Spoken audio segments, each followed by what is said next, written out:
one of the things that I've given some thought to is how to charge the battery inside of this camper when we're camping in a place that doesn't have electricity. This thing has a pretty cool setup. It's got the big old battery in here with a voltage meter, and you know, if I had power, I could hook a battery charger to this and charge it up. Of course, if I had power, I wouldn't need this thing. You know, this thing's got a big amp inverter and solar panels up on the roof. Of course, it doesn't charge the battery when you're sitting in amongst these trees and things. And I was just thinking, well, wouldn't it be quite cool? And you see how many wires there is on here, so you really don't want to try to disconnect all this and get it all put back together. I mean, you could, but that'd be quite a pain in the neck. I was thinking, wouldn't it be cool if I could just hook a set of jumper cables to this thing, crank the truck, and charge it? And yeah, I'm looking over in the back side here, and there's kind of a little hole right over there, and I'm studying that little hole. And then I'm kind of walking around here and you know, take a look. This little hole right here might be big enough to get a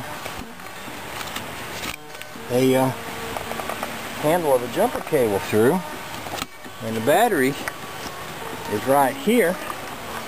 I might be able to attach a battery right here and run it to right there, hook a jumper cable up to that battery and charge it with the truck. Wouldn't it be cool if I could? I wonder if my jumper cable is long enough. Wish I'd have brought a second one, but I think I'm going to give that a try. I might be able to make it work. Let's see what happens. Well, the jumper cables are certainly long enough to reach, I do believe. Looks like it's just a matter of getting them through that hole and getting them back out again, which would mean I'd have to compress them and stick them through and then compress them again to get them out, but maybe I could do that. I think it's worth a try. It's sort of occurring to me that if I take this thing off, I'd have a lot bigger hole to work with. It's also occurring to me that I've got some jumper cable clamps, and I got plenty of cable at home. I could put this back on when I get home, run the cables out to here, where I can kind of have them come out here and just have them hang out so that you can connect the two cables and run it right to the hood of the truck and make it pretty easy. But I think for today, just to be able to get these cables up in there, me being out in the woods and not having access to any other equipment, I'm just going to take these two screws out, see if I can pop this thing off of here, which might make it easier to get those cables through that hole. Alright, I got that off of there. That gives me a goodly sized hole. I should be able to get these cables up through that with just a little bit of compression here. That should go right through there.